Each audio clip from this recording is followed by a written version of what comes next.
Ito ang katotohanang hinding-hindi sasabihin sa inyo kahit sa mga ospital. Mga kaibigan, sa mismong sandaling ito-pito sa bawat 10 tao ang umiiyak sa harap ng salamin. Hindi ito isang metapora. Ito ay totoong datos na inilabas ng Philippine Dermatological Society. 73% ng mga kababaihang edad bilyong pataas ang nakakaranas ng depresyon dahil sa pagtanda ng kanilang balat. Isa ka ba sa kanila? Isang sesyon ng lifting laser, 75,000.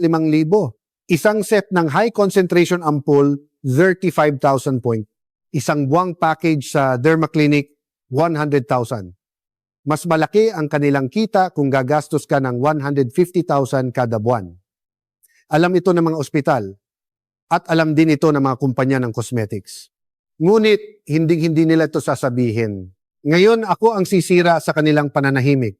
Magandang araw. Ako po si Dr. Rodrigo Lim, isang dermatologist na may klinika sa Bonifacio Global City, Taguig sa loob ng 35 taon. Malinaw kong sasabihin sa inyo, ang inyong balat ay hindi tumatanda, ang mga selula ng inyong balat ay nasa estado lamang ng kakulangan sa nutrisyon, at ang kasagutan ay nasa loob ng inyong refrigerator. Ito ay pulot-pukyutan, mahirap paniwalaan. Kung gayon, dapat ninyong panoorin ang video na ito hanggang sa dulo, dahil kung mali ang simula, mas lalong masisira ang inyong balat. Hindi porket marami ang ipinahid ay mas maganda na. At hindi porket kinuskos ng malakas ay mas epektibo na. Hindi rin sapat na pulot lang ang ipahid. Nakapaloob sa video na ito ang eksaktong pamamaraan. Kung saan at paano ipapahid ang kasing laki ng kalahati ng kuko sa kalingkingan ilang beses sa isang linggo at gaano katagal at kung ano ang mga dapat gawin kasabay ng paggamit ng pulot. Kung hindi ninyo ito alam, kahit isang buwan ninyong gawin ay walang epekto. O mas malala pa, magkakaroon kayo ng mga breakout. Ngunit kung panonoorin ninyo ito hanggang sa huli, masisimulan ninyo ito ng tama simula bukas ng umaga. At pagkatapos ng isang buwan, matatagpuan ninyo ang inyong sarili na nakangiti sa harap ng salamin.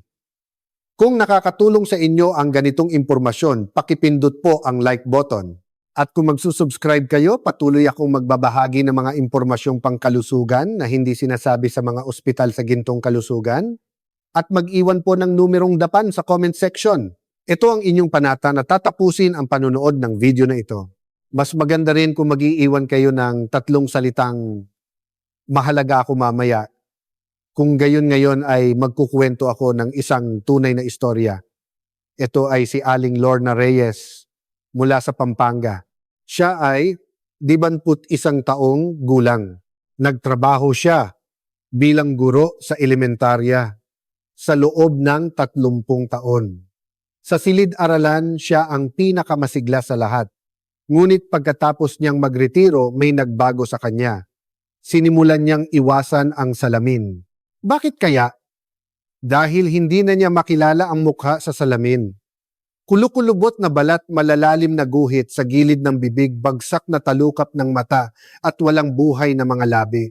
Tuwing umaga, sa pagtingin niya sa salamin, parang gumuho ang isang bahagi ng kanyang puso. Ito ang araw na naglakas loob siyang pumunta sa aking klinika.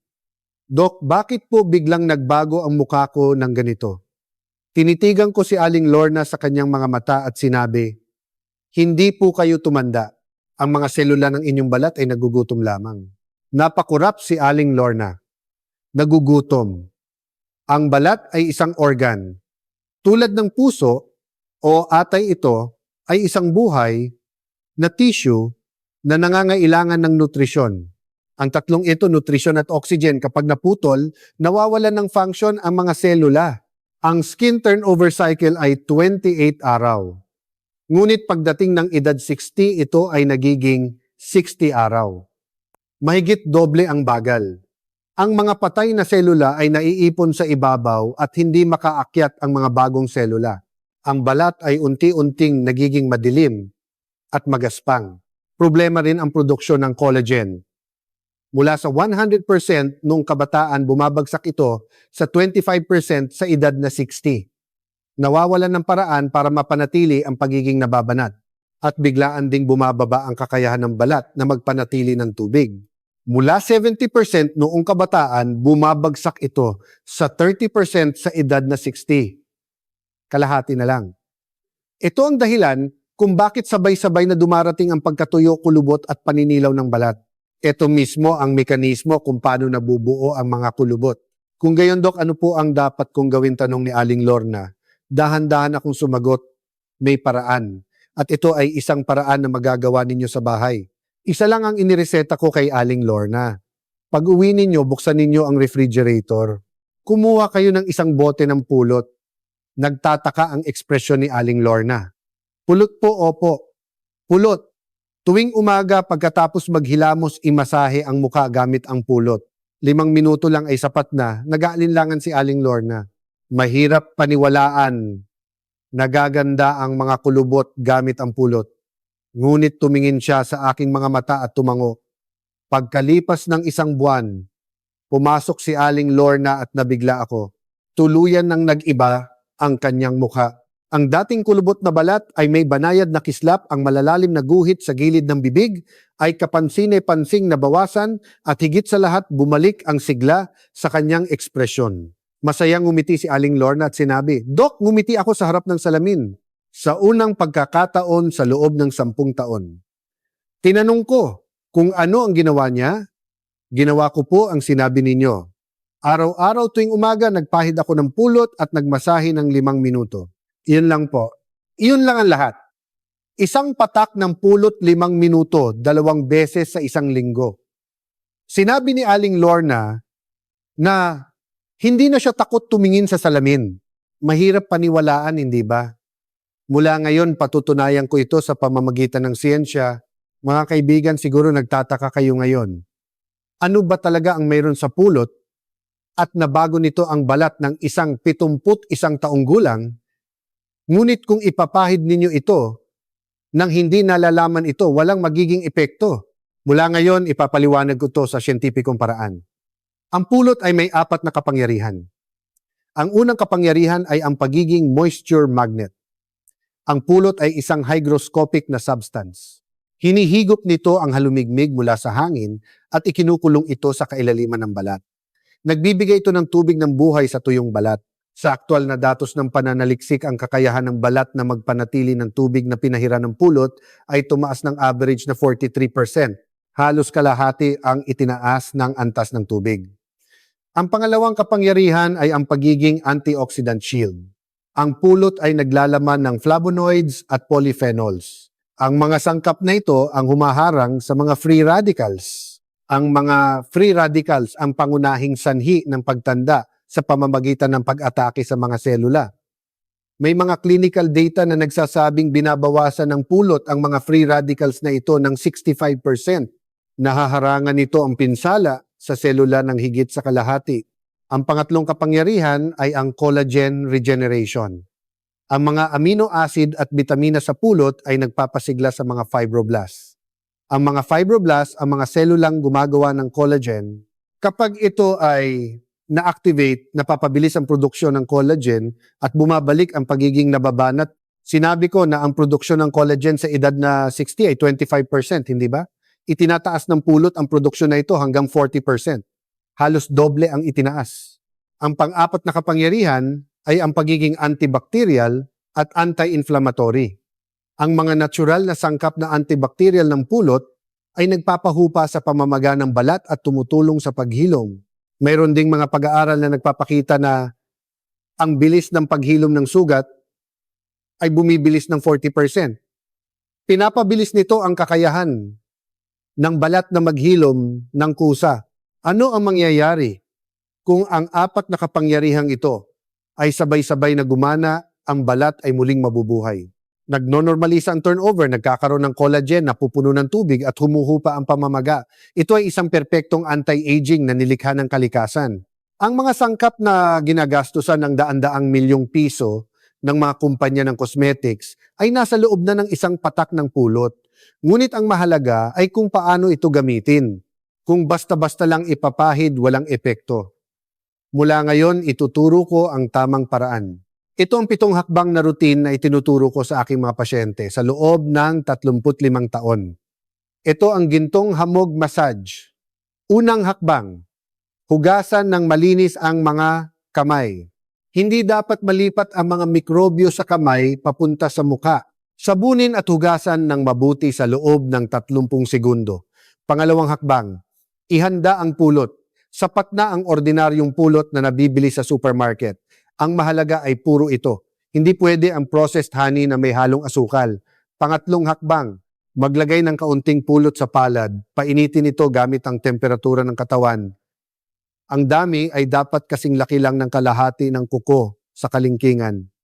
Hindi kailangang marami. Kuskusin sa pagitan ng mga palad sa loob ng 10 segundo upang lumambot ang pulot. Ang maligamgam na pulot ay mas madaling masipsip ng balat kaysa sa malamig na pulot. Pang-apat na hakbang, dahan-dahang ipahid sa mukha.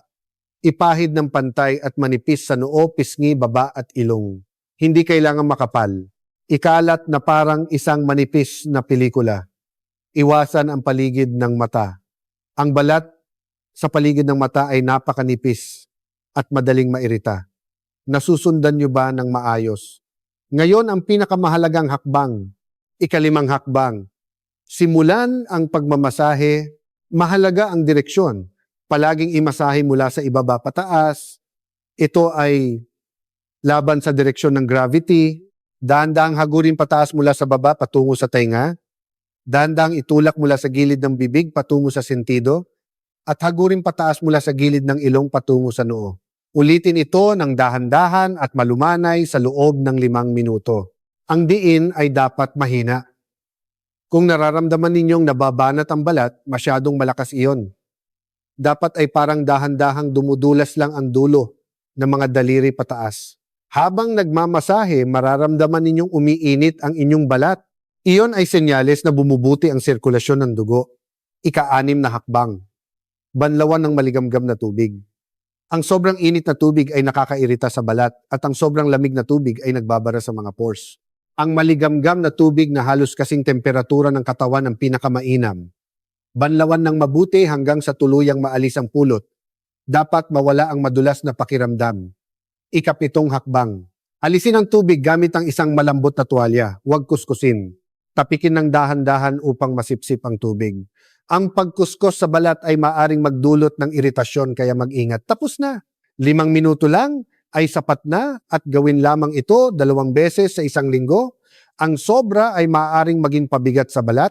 Sundin ang rutina ito sa loob ng 1 buwan. Makikita ninyo ang inyong sarili na nakangiti sa harap ng salamin. Ang dulo ng inyong mga daliri ang pinakamahusay na kasangkapan. Hindi kailangan ng laser machine. Hindi kailangan ng ampul na nagkakahalaga ng libo-libo. Hindi kailangan pumunta sa klinika. Nasa loob na ng inyong refrigerator ang sagot. Ngunit kung mali ang paggawa, maaari itong maging lason. Pakinggan ninyong mabuti ang susunod kong sasabihin.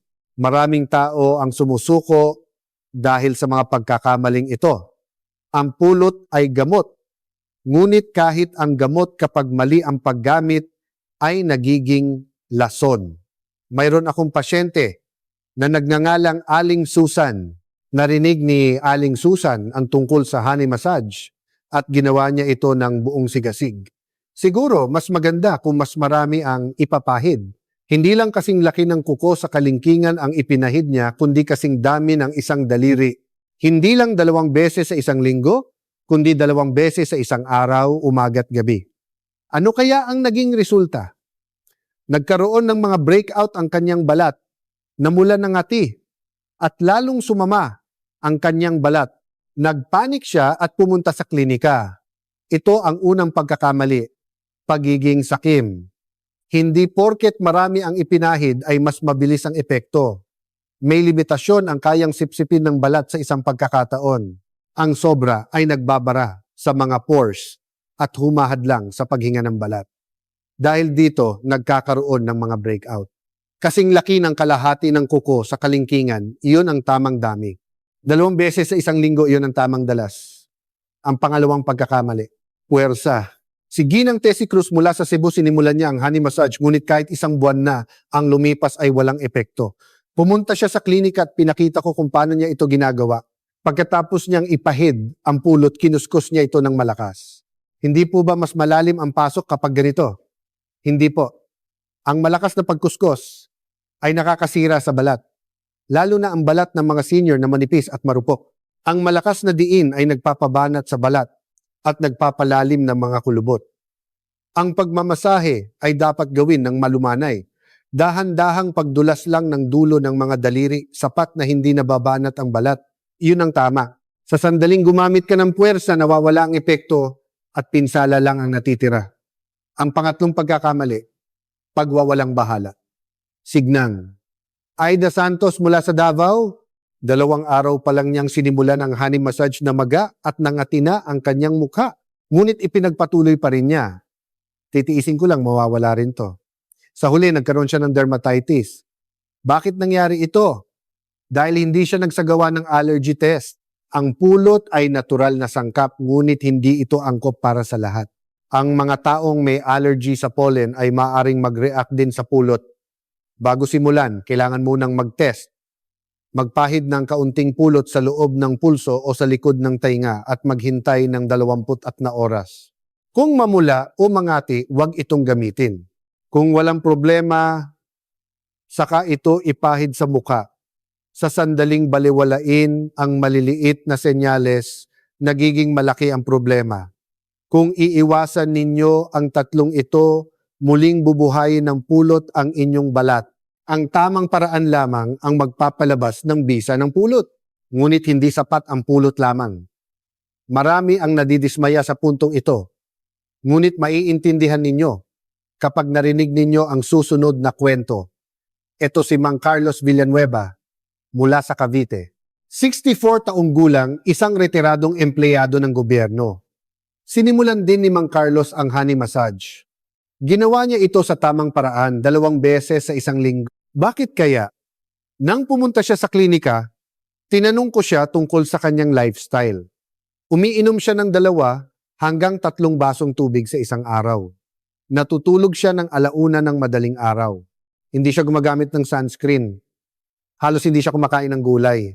At hindi siya nag-ehersisyo. Dito nakita ang problema.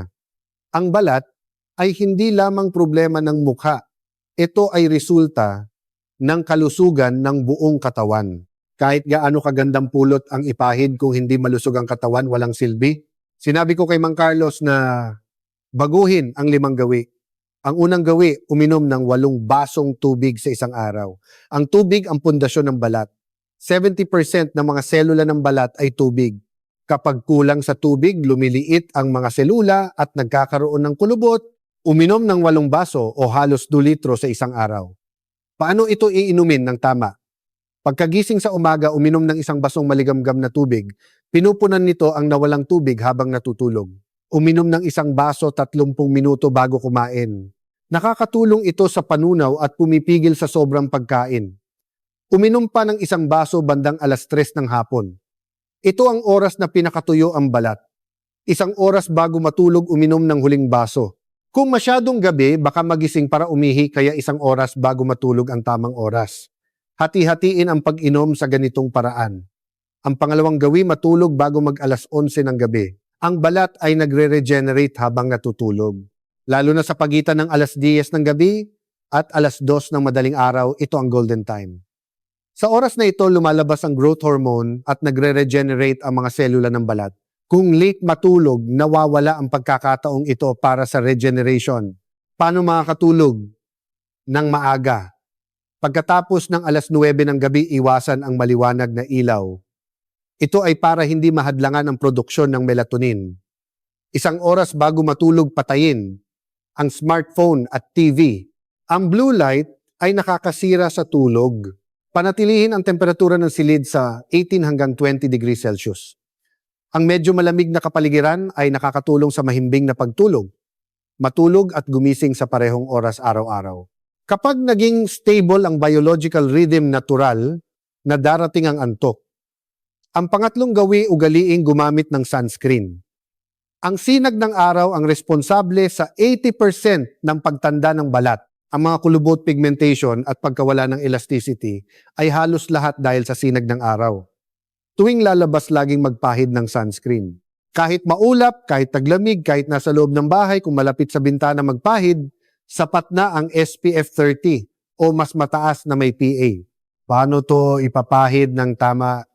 Ipahid ito bilang huling hakbang sa inyong morning skincare routine. Maghintay ng 2 minuto pagkatapos maglagay ng basic cosmetics bago ipahid ang sunscreen. Ang dami ay dapat sapat mga kasing laki ng barya. Kung manipis lang, nababawasan ang epekto.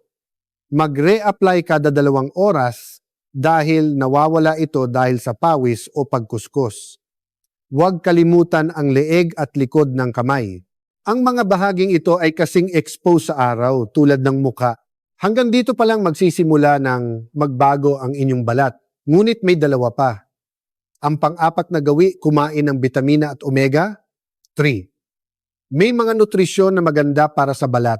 Ang vitamin C ay tumutulong sa produksyon ng collagen. Ang vitamin E ay may antioxidant effect. At ang omega-3 ay nagpapabawa sa pamamaga ng balat. Kumain ng prutas, gulay at isda. Lalo na ang salmon, mackerel, broccoli, kamatis at blueberries ay maganda. Sa bawat araw, 1 beses kumain ng ganitong pagkain. Paano ito kakainin ng tama? Sa umaga, kumain ng 1 dakot ng blueberries at kalahating kamatis. Makakakuha ka ng sapat na vitamin C at antioxidants. Sa tanghalian o hapunan, kumain ng isda 2 hanggang 3 beses sa 1 linggo. Sapat na ang 1 piraso ng salmon o mackerel. Ito ang susi sa pagkuha ng omega. 3.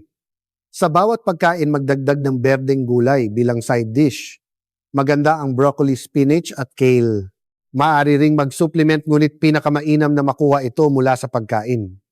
Mas mataas ang absorption rate at nakukuha mo rin ang iba pang nutrisyon. Ang pang-5 gawi, maglakad ng 30 minuto sa 1 araw. Ang ehersisyo ay nagbibigay ng oxygen sa balat. Kapag bumuti ang sirkulasyon ng dugo, mas madaling nakakarating ang nutrisyon at oxygen sa mga selula ng balat. Nagiging aktibo ang mga selula at nagiging mas maliwanag ang balat. Hindi kailangan ng matinding ehersisyo. Sapat na ang 3 minutong komportableng paglalakad sa 1 araw. Kailan at paano maglalakad?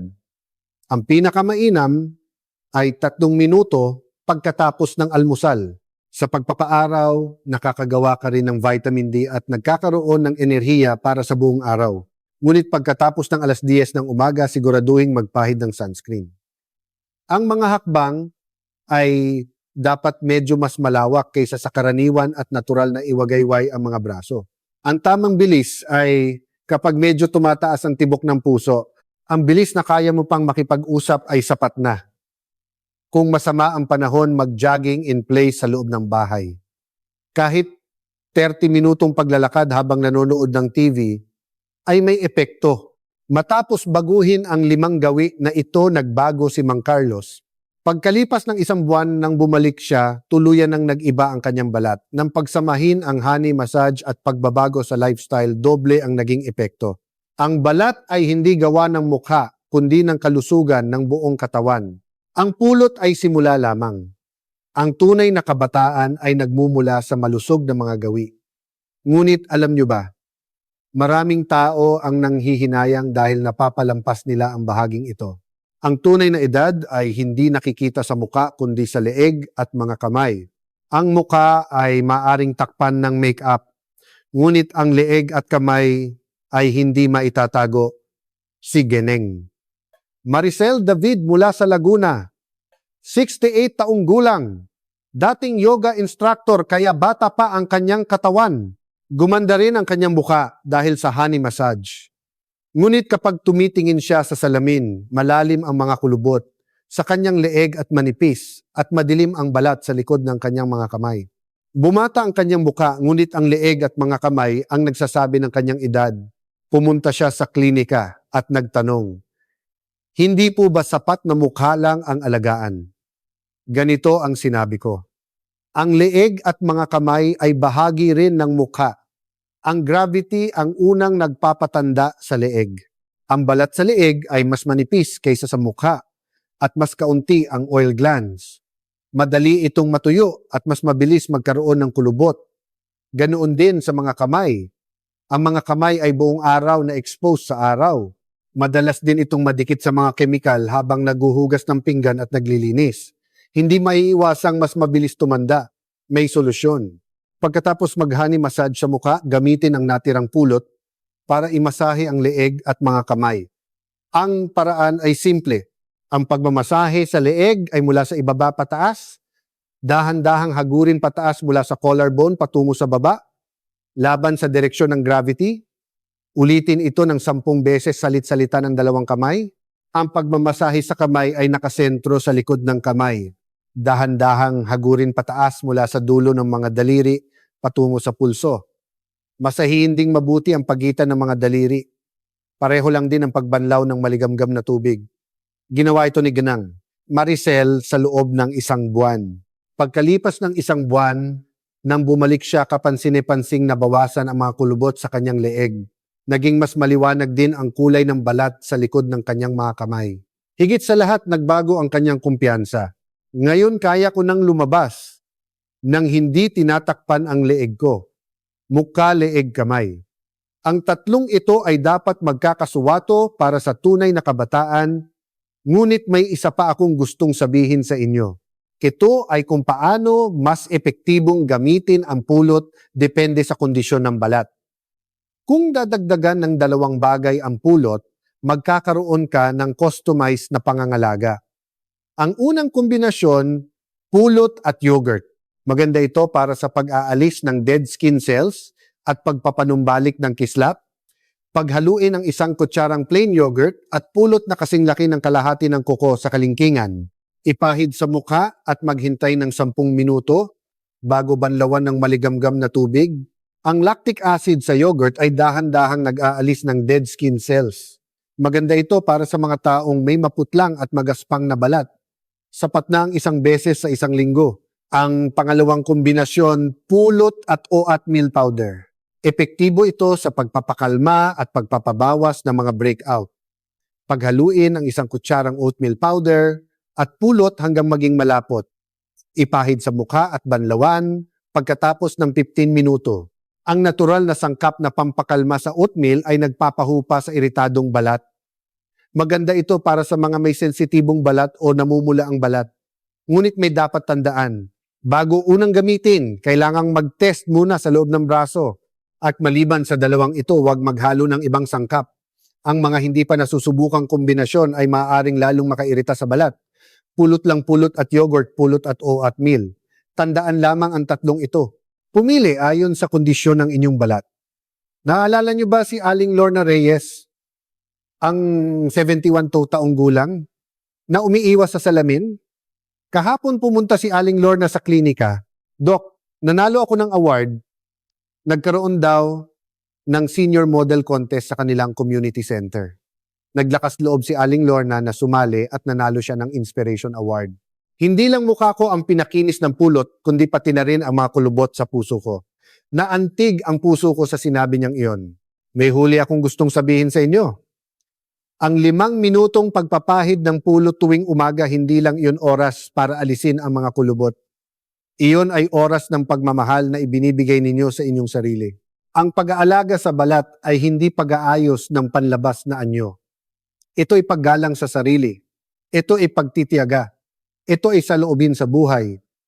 At kasabay nito, isa rin itong paunang sulyap. Isang paunang sulyap na nagpapakita kung paano ka mamumuhay sa hinaharap. Kaya mahalin ninyo ang mukhang iyan. Mahalaga ako. Maganda ako. May halaga ako. Iyon ang oras para sabihin iyon sa inyong sarili. Kung umabot sa inyong puso ang video na ito, pakiiwan ang 3 salitang mahalaga ako sa comment section. Ito ay deklarasyon sa inyong sarili na kayo ay mahalaga. At ibahagi ang video na ito sa mga mahal ninyong tao sa paligid.